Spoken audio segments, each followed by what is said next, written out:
Hello students, now we are going to solve the third problem, okay, which is a very typical problem, and it's actually very important to cover this problem. So we'll be having a look at that. Okay.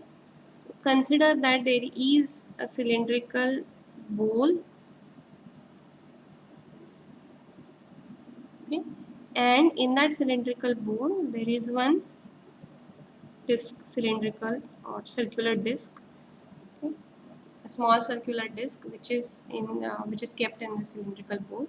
It's a cylinder or again a hollow disc, whatever that you think of, and this particular disc is rolling inside it without any slip. Okay, so we are considering a case of roll without slip. Okay, no slip condition. So there is no slip, and without that slip, that particular disc is rolling inside this cylindrical bowl. Now our job is to find out, so assume that you disturb it, and then it kind of will perform this oscillatory motion, and our job is to find out differential equation for that oscillatory motion and try to see whether again it has got any similarity with what we have seen. Okay, so this particular problem seems to be very different than whatever that we have seen so far, right? So it seems as if it has got no any relationship between mass and spring analogy, but we'll try to show that indeed there is an analogy between them, and we'll try to see that how exactly that analogy can be established. Okay, so before going in all these details, we'll try to see this thing first. Okay, so what is this roll without slip? Okay, for that let me kind of show you uh, this example. Okay, let's assume that this is the surface and this is the disk. Okay, consider that this is the disk. Okay, as of now the surface I'm considering it is a flat surface, and assume that this disk is rotating on this flat surface without any slip. Assume that there is no slip, okay, and this is how it will look like. Okay, you might have seen that this rolling action is composed of, so rolling you can think of as combination of two motions. One is translation and the other one is rotation. Okay, so this disk was translating, and at the same time it was rotating about its own axis, and if you superpose these two motions, then you will get the rolling motion. So translation without rotation, rotation without translation, these two independent motions you have to consider, and then combine these two motions to get the rolling motion. Okay, now we are yet to come to that no slip condition. This is only the rolling. Okay. So this is how the velocities also will look like. Okay, velocity of this point will be this v, velocity of this point will be v, velocity of this point will be v. In case of translation, velocity of any point will be equal to v. But in case of rotation, if angular velocity is omega, linear velocity in this at this point will be equal to r omega. At this location it will be equal to minus r omega. At this location it will be 0. Okay, now when we'll be summing these two instances, we are going to get the rolling motion, and hence in case of rolling, velocity profile will look something like this. It will be v plus r omega over here, it will be v only, and at this location it will be v minus r omega. Okay, so this is how the velocity profile is going to look like in case of rolling motion. Okay, now we have seen that there is this no slip condition. So by no slip, what we mean is that at the point of contact there is no any relative motion between this body and this body. Okay, so there is no any relative motion between them at the point of contact. Okay, so this is the disk and this is the surface. Okay, now the point over here, there are 2 points. One is the point of the surface, point which is lying on the surface, and there is another point which is lying on this disk. Okay, so these 2 points which are lying over here, okay, they are having no any relative motion them. In order to have that, what you should get, there should not be any relative velocity between them, and hence v minus r omega should be equal to 0 if you want no slip. Okay, so no slip condition means that V minus R omega is equal to 0, which essentially means that V is equal to R omega. So center will always move with equal to R omega velocity. Okay, so V and omega are related, and it is this relationship. So the whatever is this angular motion, okay, r omega r times that angular motion will be the velocity of translation of this center of mass. Okay, linear velocity of the center of mass. Okay, so center of mass will be moving with this. Okay, fine. So this is the no slip condition, and that is telling us that V should be equal to R omega. With this understanding, we'll try to see to this problem once again. Okay, so now have a look at this problem. Okay, now this is a small disk which is rotating inside this big disk. Okay. Let small r be the radius of the small disk, capital R be the radius of this big disk. Okay. This distance, this is capital R, and hence the distance of the center of the small disk from the center of the bigger disk is equal to capital R minus small r. Okay, this is the distance between these 2 points. Okay, fine. So this now we have established. Now what we are assuming that it has started rolling and it has taken a new position which is over here. Okay, this is the new position, and now the new radial line will be like this. Okay, which will be inclined with the previous radial line by an angle theta. I am considering theta positive in this direction. While this disk has moved from this position to this position, it has also rotated about its own axis, and that rotation was phi.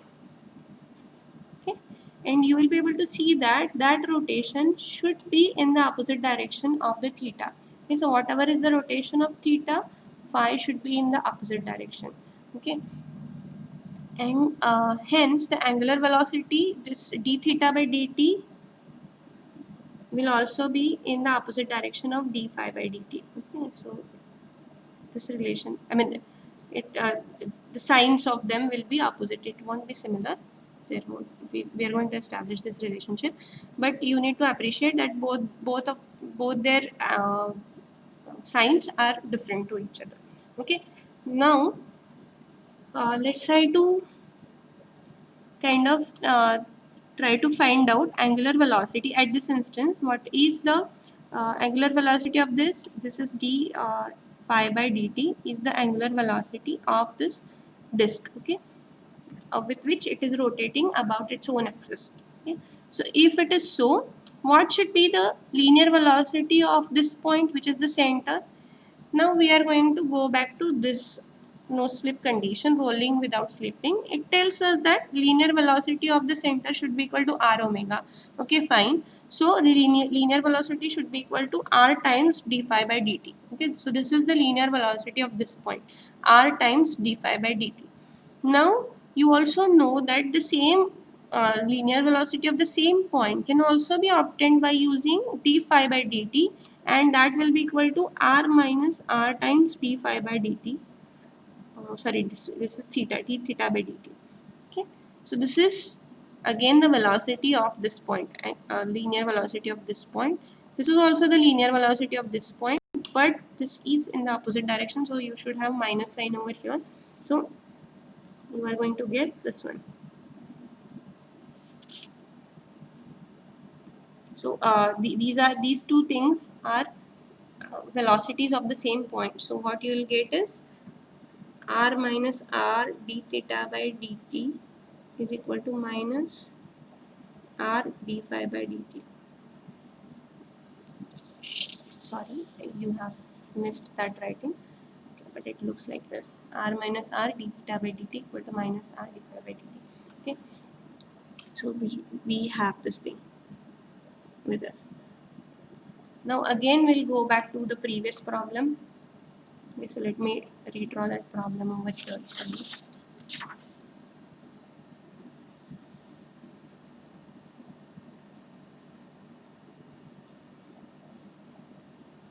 A disk in the initial condition and disk after some time over here.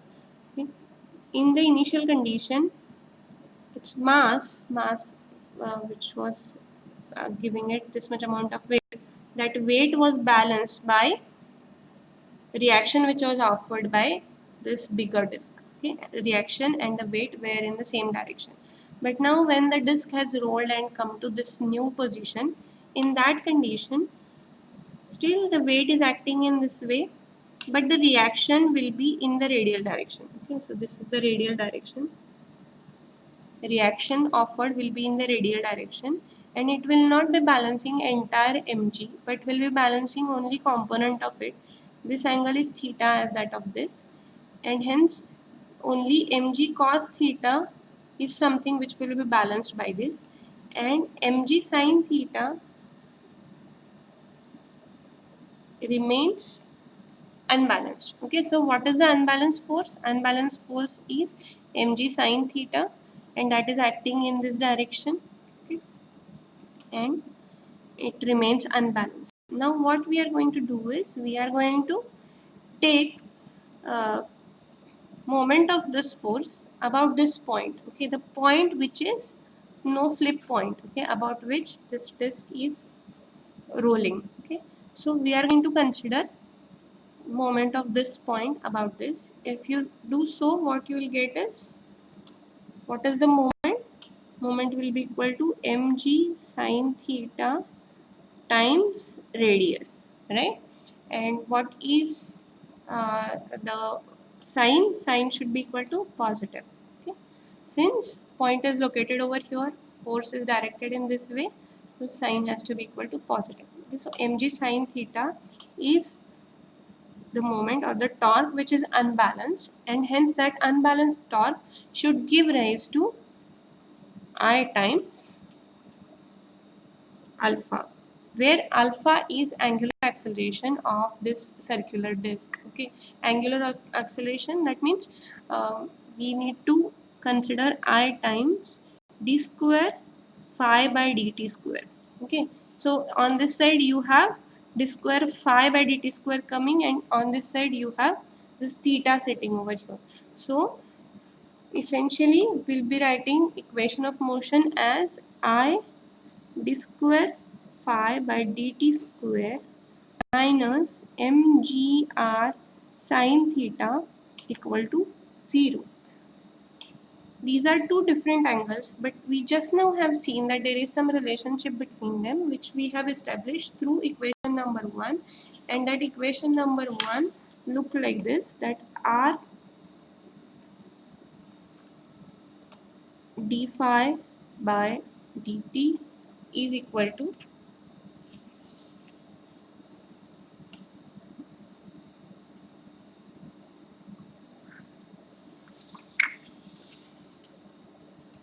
minus capital R minus small r into d theta by dt. Okay, so what we'll be doing is we'll be replacing this phi with respect by this theta. Okay, so in order to do that, what we'll do is we'll differentiate this with respect to time, this equation once with respect to time. R and capital R, small r and capital R, they are time independent terms, and hence r d square theta by dt square will come out to be equal to minus capital R minus small r d square this is d square phi, by dt square, and this is d square theta by dt square. Okay, so now you can replace this d square phi by dt square appearing in this equation by this term. Okay, so what we'll be doing is we'll be writing down this equation. Okay, equation of motion as I times minus I times capital R minus small r divided by small r into d square theta by dt square minus mgr sin theta equal to 0. Okay, which essentially means that I r minus r divided by r d square theta by dt square plus mgr sine theta is equal to 0.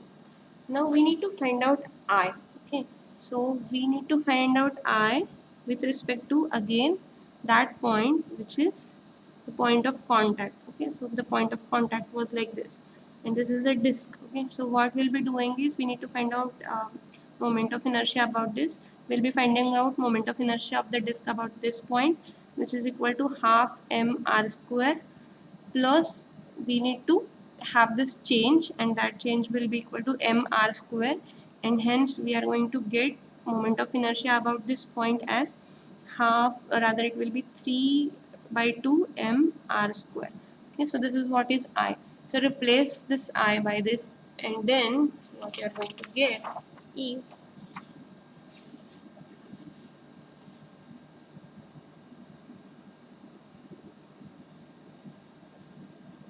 3 by 2 mr square capital R minus small r divided by small r d square theta by dt square plus md small r sine theta equal to 0.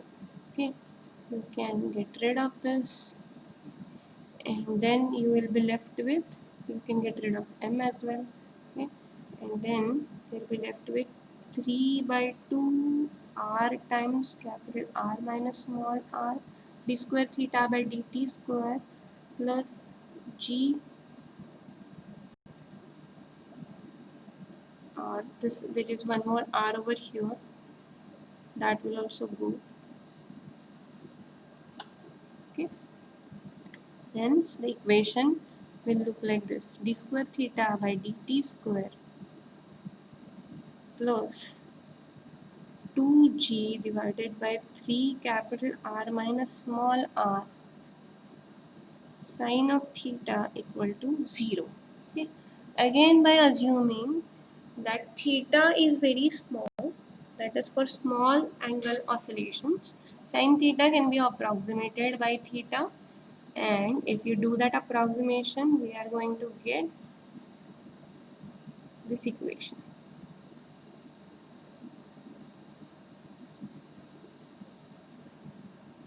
Okay, see, it is again same as what we have obtained before.